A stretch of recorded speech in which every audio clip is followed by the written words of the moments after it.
afternoon, my dear students. Myself, Dr. Kinkar, Biswas, Associate Professor, Department of Chemistry, Bengal University. Today, I will present a topic on radioactive pollution, and that is included in your skill enhancement course 2 in the second semester curriculum. Before going to the detail of the topic, that is radioactive pollution, we should know what is radioactive material and the radioactive pollution. So what is radioactive material or the radioactive element? Lots of elements are present in our periodic table, and most of the elements are non-radioactive, but some elements are there which are radioactive. So how can we distinguish, or how can we identify which one is radioactive and which one are not radioactive? This is a simple rule. If we can see the symbol, if we see the symbol of the hydrogen, so this is the hydrogen atom 1H1. So as we know, the one denotes this one denotes the number of proton and the number of electron, and this is the mass number. This is the mass number, and this is the atomic number basically. So in this case, the neutron is 0. The number of neutron is 0 because the calculation of the neutron is equal to mass number minus atomic number. So here mass number is equal to 1, atomic number is equal to 1. Atomic number is equal to 1, 0. So the number of neutrons is equal to 0 in this hydrogen atom. So what will happen if we move to the higher atomic number of element, that is beryllium to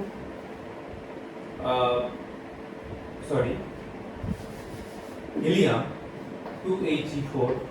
Okay. So in this case, the mass number for the helium is 4 and the atomic number for the helium is the 2.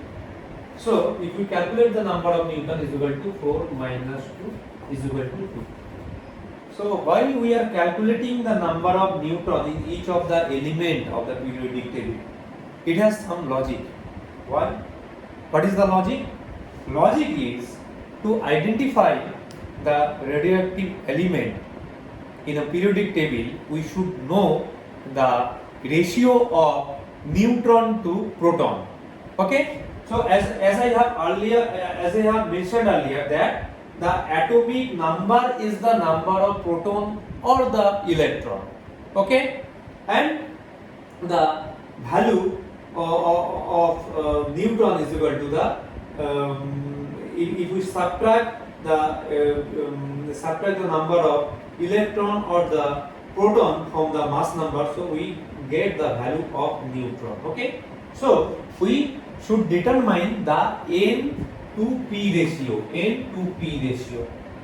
Clear? So this is very important to for an element to check whether it is radioactive or non-radioactive. Okay, so for hydrogen atom, since the number of neutron is equal to 0, therefore N by P for the hydrogen is equal to 0 by 1, that is 0. Okay, and if we try to calculate the N by P for the helium, the value is 2 by 2 because the number of neutron is equal to 2 and the number of proton is equal to 2. So the value will be 2 by 2 is equal to 1. Okay, so we are calculating the N to P ratio in any element. One simple logic is that for the element in the periodic table, if the N to P ratio exceeds over 1.5, it behaves like the radioactive element. Okay, so the neutron in the element should be more than that of the number of protons in the element. Okay, so this is the simple logic. Now, what is radioactive pollution? So radioactive pollution is nothing but the pollution that will be created by the radioactive materials. Now what is radioactive materials? The radioactive materials are known as the materials which can emit such radiation like alpha, beta or the gamma radiation to the environment. Okay, so when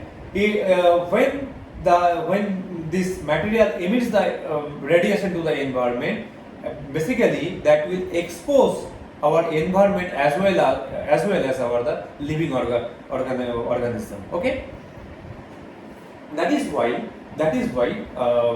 the whole environment and the living and the non-living system will be disturbed by the radioactive elements, and that is known as the radioactive pollution.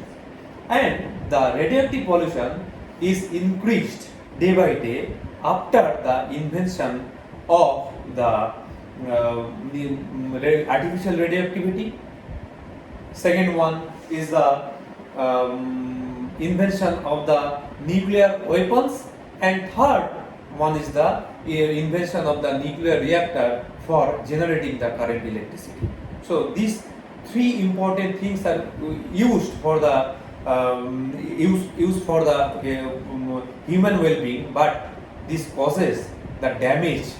Parallelly, this causes the damage to the environment as well as the living organism system. Okay. Now come to the radiations and the radioactive decay.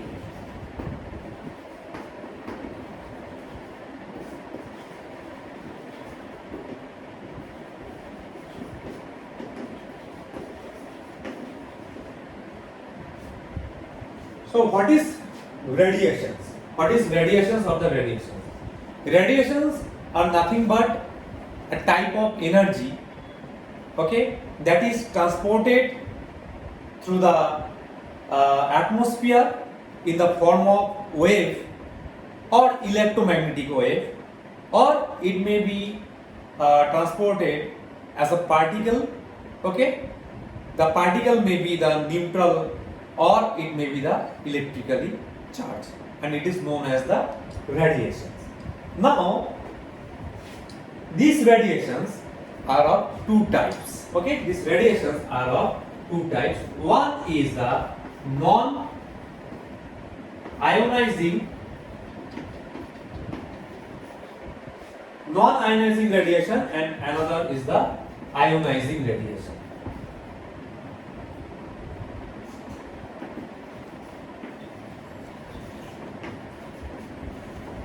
Non-ionizing radiation and another is the ionizing radiation. So what is the basic difference between the non-ionizing radiation and the ionizing radiation? Okay.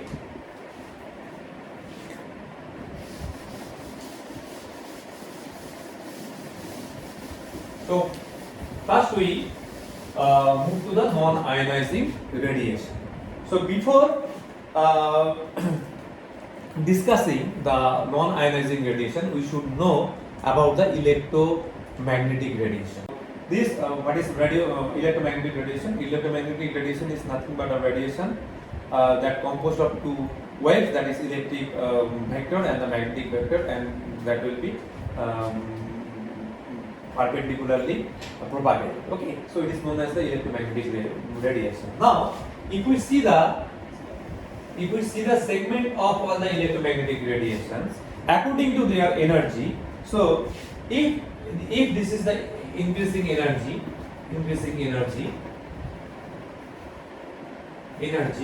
okay, so we can divide into many sections. Okay, right.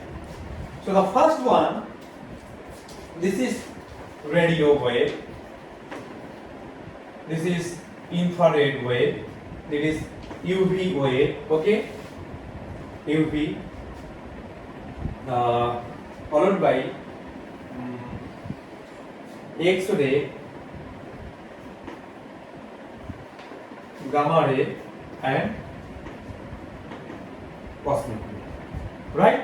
So we can write the all the different segments in any electromagnetic radiation. Basically, electromagnetic radiation composed of lots of energy wave, okay? So many energy waves are there. No one single waves are there. Many energy waves are there. One may be radio waves, that one will be the infrared wave, one will be the ultraviolet wave, another is the X-ray wave, the gamma ray, as well as the cosmic ray.